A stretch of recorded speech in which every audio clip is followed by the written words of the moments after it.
ناظرین گرامی، حضور نبی کریم صلی اللہ علیہ وسلم نے حضرت ابوبکر صدیق رضی اللہ تعالی عنہ کو امیر حج مقرر فرمایا اور آپ 300 صحابہ کرام کا قافلہ لے کر مدینہ منورہ سے مکہ مکرمہ حج کے لیے روانہ ہوئے۔ حضور نبی کریم صلی اللہ علیہ وسلم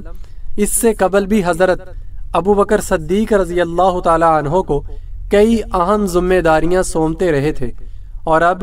آپ رضی اللہ تعالی عنہ کو امیر حج مقرر فرمایا تھا۔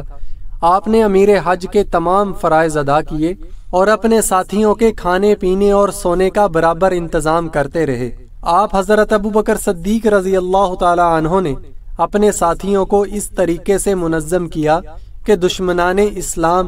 یہی سمجھتے رہے کہ مسلمان تعداد میں زیادہ ہیں۔ حضرت جابر بن عبداللہ رضی اللہ تعالی عنہ سے مروی ہے،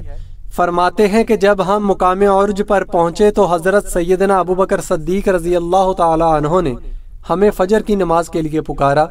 اس دوران ہم نے اونٹنی کے بلبلانے کی آواز سنی۔ آپ حضرت سیدنا ابوبکر صدیق رضی اللہ تعالی عنہ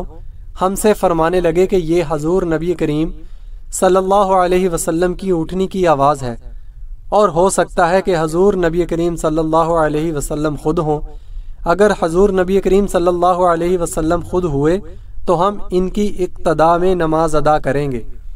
حضرت جابر بن عبداللہ رضی اللہ تعالی عنہ فرماتے ہیں، اس دوران حضرت سیدنا علی المرتضی رضی اللہ تعالی عنہ تشریف لائے۔ حضرت ابوبکر صدیق رضی اللہ تعالی عنہ نے حضرت علی المرتضی رضی اللہ تعالی عنہ سے پوچھا، اے علی، کیسے آئے ہو؟ کیا قاصد بن کر آئے ہو یا قائد بن کر؟ حضرت علی رضی اللہ تعالی عنہ نے کہا، میں قائد نہیں، قاصد بن کر آیا ہوں، اور حضور نبی کریم صلی اللہ علیہ وسلم نے مجھے سورۃ توبہ دے کر بھیجا ہے کہ میں یہ حج کے دن لوگوں کو سناؤں۔ حضرت جابر بن عبداللہ رضی اللہ تعالی عنہ فرماتے ہیں، جب ہم مکہ مکرمہ پہنچے اور بیت اللہ شریف کا طواف کر کے فارغ ہوئے تو حضرت ابوبکر صدیق رضی اللہ تعالی عنہ نے ہمیں مناسک حج کی تعلیم دی۔ اس کے بعد حضرت علی رضی اللہ تعالی عنہ نے سورۃ توبہ کی تلاوت فرمائی اور اعلان کیا کہ اب کوئی بھی مشرک خانہ کعبہ میں داخل نہ ہوگا، کوئی شخص برہنہ خانہ کعبہ کا طواف نہ کرے گا۔ پھر جب عرفہ کے دن حضرت سیدنا ابوبکر صدیق رضی اللہ تعالی عنہ نے حج کا خطبہ دیا تو حضرت علی رضی اللہ تعالی عنہ نے سورۃ توبہ کی ایک مرتبہ پھر تلاوت فرمائی۔ پھر جب حضرت ابوبکر صدیق رضی اللہ تعالی عنہ نے لوگوں کو قربانی کا حکم دیا تو قربانی کے بعد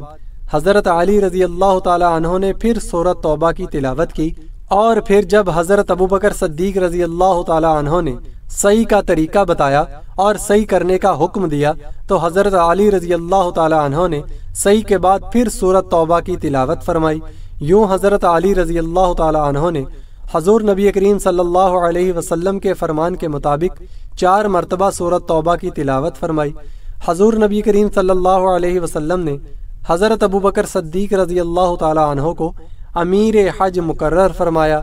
حضرت علی رضی اللہ تعالی عنہ کو نقیب اسلام مقرر فرمایا، اور حضرت سعد بن ابی وقاص، حضرت جابر بن عبداللہ اور حضرت ابو حریرہ رضی اللہ تعالی عنہ کو معلم بنایا، اور حضرت سیدنا ابوبکر صدیق رضی اللہ تعالی عنہ کو اپنی جانب سے قربانی کے لیے 20 اونٹ بھی دیے۔